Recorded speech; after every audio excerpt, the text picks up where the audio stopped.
ஜெய்சங்கர் அவர்கள் ரஷ்யாவுக்கு போனது தான் போனார். எல்லாருமே இப்போ இந்தியாவை பற்றி பேசுகிறாங்க, குறிப்பாக பிரிக்ஸை பற்றி பேசுகிறாங்க. இந்த தேர்டு வேர்ல்டு வார் அப்படிங்கிறது பிரிக்ஸ் ப்ளஸ் வர்சஸ் நாட்டோவாக இருக்குமா அப்படின்னு பல சர்ச்சை ஓடிட்டுருக்கு. என்னடா நம்ம ஊரில் மட்டும்தான் இந்த சர்ச்சை ஓடாமல் இருக்கான்னு பார்த்தா, நம்ம ஊரில் பேசுகிறதுக்கு நாம் இருக்கோமே, நாம் தொடங்கி வைப்போம். அது என்ன BRICS plus versus NATO?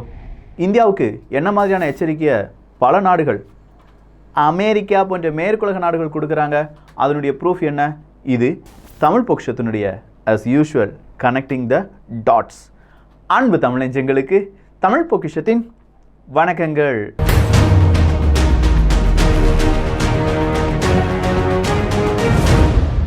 Tamil பொக்கிஷத்தில் ஒரு கனெக்டிங் த டாட்ஸ் எபிசோடு வருது அப்படின்னாலே ரொம்ப ஸ்பெஷலாக தான் இருக்கும். இப்போ என்ன நடந்துச்சு அப்படின்னு சொல்லி பார்க்கலாம். 2 நாள் பயணமாக நம்முடைய வெளியுறவுத்துறை அமைச்சர் ஜெய்சங்கர் அவர்கள் நேராக ரஷ்யாவுக்கு போகிறார். ரஷ்யாவுக்கு போய் அங்கே இருக்கக்கூடிய எல்லாரு கூடயும் பேசுகிறாங்க. அப்படி பேசின பிறகு ஒரு ப்ரெஸ் கான்ஃபரன்ஸில் எல்லாருக்குமே நம்ம என்ன பேசணும் அப்படிங்கிறத தெளிவுபட சொல்கிறார். அப்படி சொல்லும்போது ஒரு விஷயத்தை மட்டும் சொல்கிறாரு, கச்சா எண்ணெயை வாங்குவோம். அதில் மட்டும் தெளிவாக இருக்கார். என்ன யார் எப்படி சொன்னாலும் சரி, எங்களுடைய உறவு, எங்களுடைய ரிலேஷன்ஷிப் அப்படிங்கிறது டைம் டெஸ்டட். ரொம்ப நாள், ரொம்ப வருடங்கள் இதை பிரிக்கணும்னு நினச்சி நிறைய நடந்திருக்கு. நிறைய பேர் நிறைய விதமான முயற்சிகள் எடுத்திருக்காங்க, எல்லாமே ஃபெயிலியர். எங்களுடைய நட்பை நீங்கள் இன்னும் பார்க்கலாம், இனியும் பார்க்க வேண்டியதாக இருக்கும் அப்படின்னு சொல்கிறாங்க. நான் மட்டும்தான் வந்திருக்கேனா அப்படின்னு சொல்லி நீங்கள்லாம் நினைப்பீங்க. இந்தியாவினுடைய ஃபாரின் மினிஸ்டர் ஜெய்சங்கர் அவர்கள் மட்டும்தான்ப்பா இங்கே ரஷ்யாவுக்குள்ளே வந்திருக்காரு. நீ தப்பு. என்னுடைய கொலீகாக இருக்கக்கூடிய அஜித் தோவால் அவர்கள், அவங்களும் ரஷ்யாவுக்குள்ளே வந்தாங்க. அதுவும் இந்த ஸ்பெஷல் மிலிட்டரி ஆப்ரேஷன்லாம் பிப்ரவரியில் தொடங்குதா, ஆகஸ்ட் மாதம் அஜித் தோவால் அவர்கள் ரஷ்யாவுக்கு போகிறார். அதுக்கு முன்னாடி கெமிக்கல் அண்ட் ஃபெர்டிலைசர்னுடைய மினிஸ்டர் ஜூனில் நம்ம ரஷ்யாவுக்கு போகிறாரு. இது எல்லாம் ஏன் போகிறாங்க? அது இல்லாமல் பிரைம் மினிஸ்டர் நரேந்திர மோடி அவர்களும் புட்டின் அவர்களும் சந்தித்து கொள்கிறார்கள். இது இல்லாமல் இன்னும் பல தலைவர்கள் எல்லாருமே ரஷ்யாவுக்கு போயிட்டே இருக்காங்க. இதெல்லாம் நான் ஒன்று சொல்லிக்கிறேன், எங்களுடைய 2 நாடுகளுக்கு இடையே எந்த பிரச்சனையும் கிடையாது. நாங்கள் எங்களுடைய உறவை வளர்த்து வருகிறோம். நிறைய பேர் சொல்கிறாங்க, நாங்கள் தப்பு செய்கிறோம், நாங்கள் யுத்தத்துக்கு வழிவகுத்து கொடுக்கிறோம் அப்படின்னு சொல்லி. ஆனால் உண்மையான யுத்தத்துக்கு வழிவகுப்பது யார் அப்படிங்கிறத இந்த உலகம் சீக்கிரமாக புரிந்து கொள்ளும். எங்களை பொறுத்த வரைக்கும் இந்த யுத்தம் தொடங்கினிலிருந்து ஒரே ஒரு வார்த்தை தான் சொல்லிட்டு இருக்கோம், சமாதானமாக பேச்சுவார்த்தை வழியாக முடிச்சிருங்க, 3வது ஒரு நாடாக உள்ள விடாதீங்க அப்படின்னு சொல்லி. ஆனால் 3வது நாடுகள் கிடையாது. இங்கே பல நாடுகள் சில நாடுகளை இல்லாட்டி ஒரு சில நாடுகளை மட்டுமே எதிர்க்கிறார்கள். இது தப்பு அப்படின்னு சொல்லி ஆணித்தனமாக விஸ்வரூபம் எடுத்தார் ஜெய்சங்கர் அவர்கள்.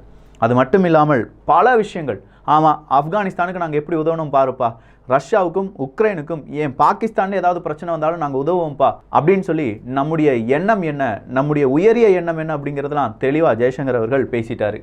ஜெய்சங்கர் அவர்கள் இப்படி பேசினோடனே இதை நம்ம தமிழ் வியூகத்திலையும் போட்டிருந்தோம் ஒரு வீடியோ, என்னெல்லாம் பேசியிருந்தார் அப்படின்னு சொல்லி.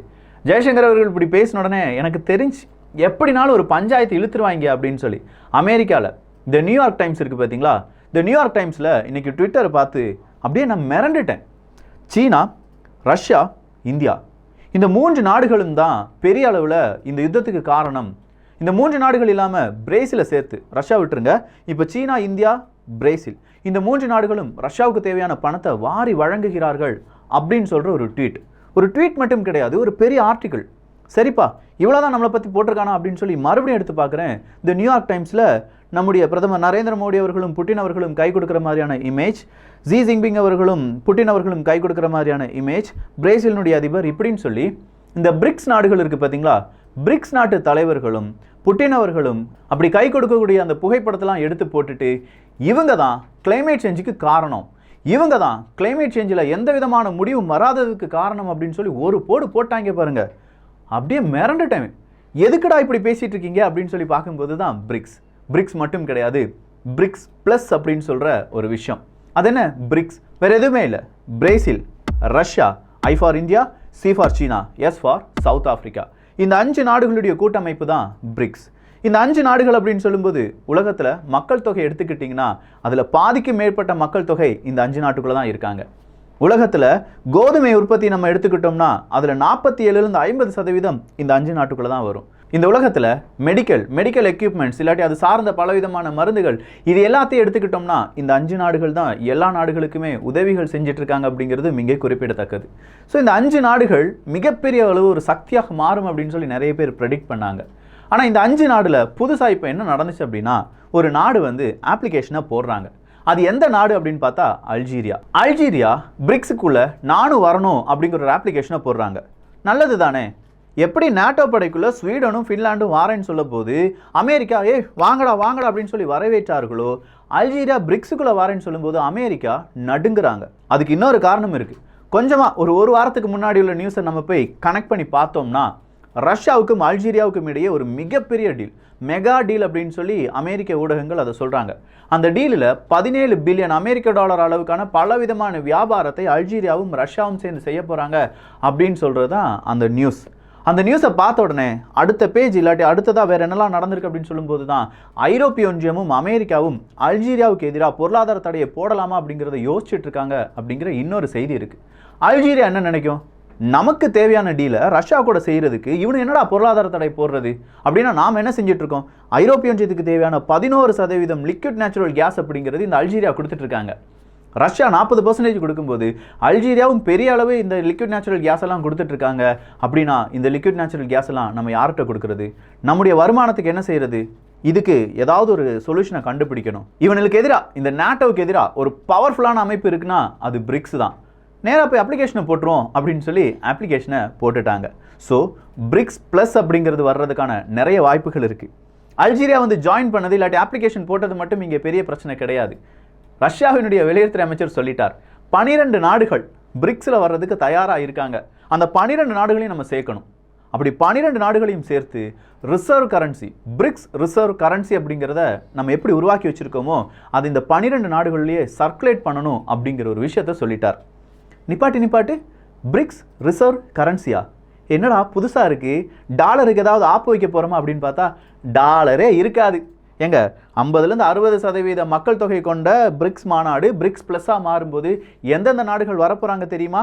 ஈரான் வர ரெடியாக இருக்காங்க. அந்த பக்கம் இருந்து துருக்கி வர்றதுக்கு தயாராக இருக்கும் அப்படின்னு சொல்லியிருக்காங்க.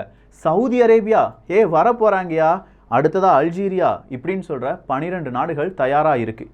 நான் கொஞ்சமாக அதுக்கு இன்ஃபர்மேஷன்லாம் சொல்லிடுறேன். ஆனால் அதுக்கு முன்னாடி நம்ம பார்க்க வேண்டியது, இந்த பிரிக்ஸ் ப்ளஸ்ஸாக மாறுமா அப்படின்னு பார்த்தா கண்டிப்பாக மாறும். நாட்டோவை பொறுத்த வரைக்கும் அவங்களுக்கு ஐரோப்பிய ஒன்றியம் இல்லாட்டி அந்த நாட்டோ படைகளுக்கு பொதுவான சில பல காரணங்கள் இருக்குது அந்த நாட்டோக்குள்ளே இணைவதற்கு. ஆனால் பிரிக்ஸை பொறுத்த வரைக்கும் பொதுவான எந்த காரணமும் கிடையாது. பிரிக்ஸுக்குள்ளே இருக்கக்கூடிய நாடுகள் பொதுவான நண்பர்களும் கிடையாது. எங்கள் சீனாவும் இந்தியாவும் நண்பனா, பிரேசிலும் சீனாவும் நண்பனா? ஆனால் நண்பர்கள் இல்லாமல் வெறும் ட்ரேடுக்காகவும் அவங்களுடைய நன்மைக்காகவும் மட்டும் இருக்கக்கூடிய ஒரு அமைப்பு பிரிக்ஸ் அமைப்பு. அதனால் அதுக்குள்ளே அரசியல் வராது, அதுக்குள்ளே வேர்ல்டு பொலிட்டிக்ஸ் வராது. அதுக்குள்ளே வர்றது எல்லாமே ட்ரேட். ஒரு நாடு இன்னொரு நாட்டுக்கு எப்படி ட்ரேட் பண்ணணும், எந்த மாதிரியான கடன் கொடுக்கணும், எப்படி நம்ம நாட்டுக்குள்ளே கரன்சியை புழக்கத்தில் விடணும், எந்த மாதிரி லோன் எடுக்கணும், இது சம்மந்தமான மட்டும்தான் டீட்டெயில்ஸ் இல்லாட்டி டிஸ்கஷன் அப்படிங்கிறது நடக்கும். இப்போ நமக்குன்னு ஒரு டிஜிட்டல் கரன்சி, ஆமாம்ல நம்ம கொண்டு வந்துட்டோம்ல, CBDC, central bank digital currency. ஆனால் இந்த சென்ட்ரல் பேங்க் டிஜிட்டல் கரன்சி அப்படின்னு சொல்லும்போது கடைசியாக நான் இன்னொரு செய்தியும் பார்த்தேன். ரிப்பிள் நெட் அப்படிங்கிற ஒரு நிறுவனம் தான். இந்த ரிப்பிள் நெட் நிறுவனம் யார் அப்படின்னு சொல்லி பார்க்கும்போது தான் அடுத்ததாக கனெக்டிங் த டாட்ஸுக்கு போனேன். எந்தெந்த நாடுகள் இந்த ரிப்பிள் நெட்டு கூட கனெக்ட் ஆகியிருக்காங்க அப்படின்னு சொல்லி பார்க்கும்போது கத்தார்னுடைய சென்ட்ரல் பேங்கும் ரிப்பிளும் அவங்களுடைய ரெமிட்டன்ஸ் இருக்குது பாருங்கள். கத்தாரில் இருக்கக்கூடிய ரெமிட்டன்ஸை துருக்கிக்கு அனுப்புறதுக்கும் துருக்கியிலேருந்து கத்தாருக்கு அனுப்புறதுக்கும் இந்த ரிப்பிள் நெட் அப்படிங்கிற நிறுவனம் வழியாக பல விதமான நடவடிக்கைகளை மேற்கொள்கிறாங்க. துருக்கியும் கத்தாரும் பிரிக்ஸில் இணைவதற்கான அந்த ஒரு ஆசையை சொல்லியிருக்காங்க. அப்படின்னா ரிப்பிள் நெட் அங்கே ப்ளே ஆகுது. அடுத்ததாக சவுதி அரேபியாவினுடைய சென்ட்ரல் பேங்கும் ரிப்பிளும் இவங்களும் என்ன செஞ்சுருக்காங்க, இந்த பிரிக்ஸில் இணைவதற்கு ஓகே சொல்லியிருக்காங்க. உருகுவே பிரிக்ஸ் கூட சேர்றதுக்கு தயாராக இருக்காங்க. உருகுவேனுடைய ரிப்பிள் நெட் அப்படிங்கிற கனெக்ஷனும் ஆஸ்ட்ரோபே, அவங்க நாட்டினுடைய ஆஸ்ட்ரோபே வழியாக கனெக்ட் ஆகிருக்கு. United Arab Emirates RippleNet கூட கனெக்ட் ஆகியிருக்காங்க. பிரேசில் ரிப்பிள் நெட் கூட கனெக்ட் ஆகியிருக்காங்க. சவுத் ஆஃப்ரிக்கா ரிப்பிள் நெட் கூட கனெக்ட் ஆகியிருக்காங்க. பங்களாதேஷும் ரிப்பிள் நெட் கூட கனெக்ட் ஆகியிருக்காங்க. சீனாவுக்கும் ரிப்பிள் நெட் காரிடோர்ஸ் இருக்குது. இந்த ரிப்பிள் நெட் தான் இப்போ இந்தியாவில் மிகப்பெரிய அளவு ஒர்க் ஃபோர்ஸை கூட்டிகிட்டு இருக்காங்க.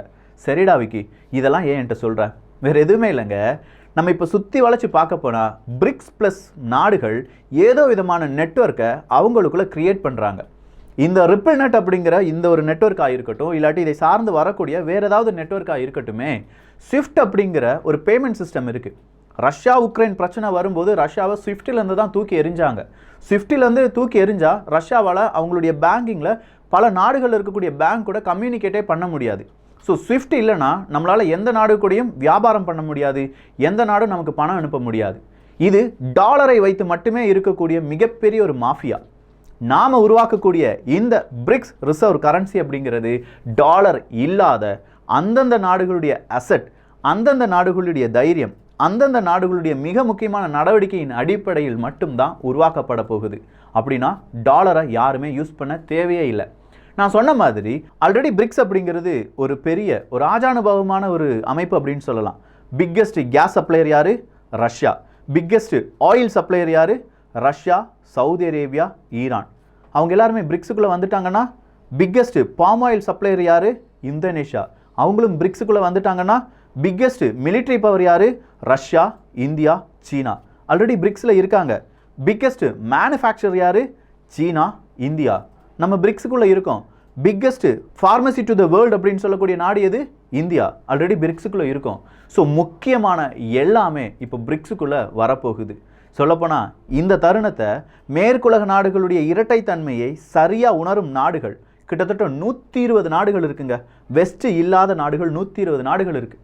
ஸோ இந்த நான் வெஸ்ட் நாடுகளும் பிரிக்ஸ் நாடுகளும் இணைந்து நீ ரஷ்யாவுக்கு போட்ட பொருளாதார தடையை என்னால் ஏற்றுக்கொள்ள முடியாதுப்பா அப்படின்னு சொல்லி நின்னாங்கன்னா மேற்குலகம் ஃபெயிலியர். டாலர் நடுங்கிரும், நடுநடுங்கி ஒன்றுமே இல்லாமல் போயிடும்.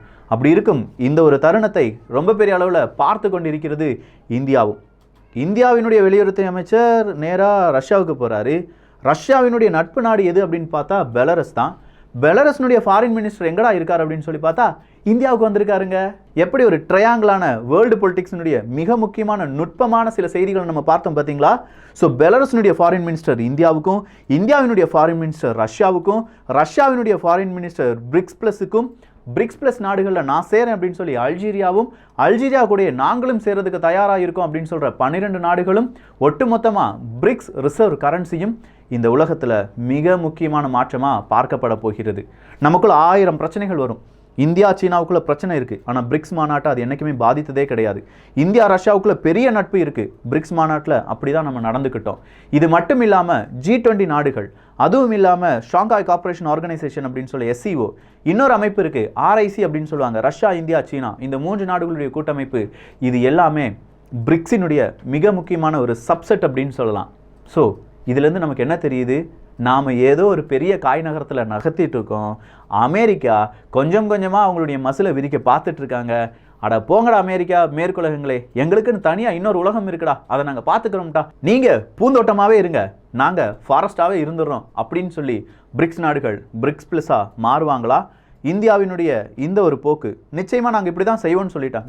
கெத்தா அப்படி தான் செய்வோம்ப்பா, என்ன வேணாலும் செஞ்சுக்கோன்னு சொல்லிட்டாங்க. அமெரிக்கா இன்னைக்கு காலில் வந்து விழுறான். பல நபர்கள் என்ன சொல்லியிருக்காங்கன்னா, ஆமாம் இந்தியா சொன்னதில் எந்த தப்பும் கிடையாது, இது வந்து யுத்தத்துக்கான எரா கிடையாது அப்படின்னு சொல்லி பிரதமர் நரேந்திர மோடி அவர்களே சொன்னாங்க. அதே தானே ஜெய்சங்கர் அவர்கள் சொல்லியிருக்காங்க. ஆனால் ஒன்று இந்தியா, அவன் வந்து ஒரு ரிலையபிள் பார்ட்னர் கிடையாது, அதை மட்டும் நீ யோசிச்சுக்கோ அப்படின்னு சொல்லியிருக்காங்க. யார்? ரஷ்யா ஒரு ரிலையபிள் பார்ட்னர் கிடையாதான். எங்களுக்கு தெரியுமையா யார் ரிலையபிள் பார்ட்னர், யார் டபுள் கேம் பார்ட்னர். எங்கள் கூடயே நட்புடன் இருக்கிற மாதிரி இருந்து பாகிஸ்தானுக்கு F-16 டீலுக்கு ஓகே சொன்ன பார்த்தியா, அப்போவே தெரிஞ்சிருச்சு யார் ரிலையபிள் பார்ட்னர் அப்படின்னு சொல்லி. ஸோ இதில் இன்னும் பல சுவாரஸ்யங்கள் இல்லை இன்னும் பல கனெக்டிங் த டாட்ஸ் நடத்தலாம். என்னென்ன விஷயங்கள் நடக்குது அப்படிங்கிறத புட்டுன்னு நானும் வைக்க போகிறேன். இதுக்கு பின்னாடி ஒரு பெரும் உழைப்பு இருக்குது. அதுவும் அந்த உழைப்புக்கு நீங்கள் கொடுக்கக்கூடிய அங்கீகாரம் உங்களுடைய கருத்துக்களும் உங்களுடைய லைக் மட்டும்தான், வேறு எதுவுமே இல்லை. காசு பணம்லாம் வேண்டாம், எனக்கு உங்களுடைய கமெண்ட்ஸ் அண்ட் லைக் மட்டும் போதும். ஸோ உண்மையிலே உங்களுக்கு இது பிடிச்சிருந்துச்சு, நிறைய விஷயங்கள் ரொம்ப கேதர் பண்ணியிருக்கேன். இல்லை உண்மையிலே இதெல்லாம் தெரிய வேண்டிய விஷயம், நான்லாம் இது தனித்தனி நியூஸாக வாசேன், கனெக்ட் பண்ணி பார்க்கும்போது இவ்வளோ பெரிய அரசியல் இருக்கா அப்படின்னு சொல்லி உங்களுக்கு ஒரு வியப்பை ஏற்படுத்தியது என்றால் உங்களுடைய கருத்துக்களும் இங்கே வரவேற்கப்படுகின்றன. Please leave your comments. நல்லதை பகிர்ந்து நல்ல சமுதாயத்தை உருவாக்குவோம். நன்றி, வணக்கம்.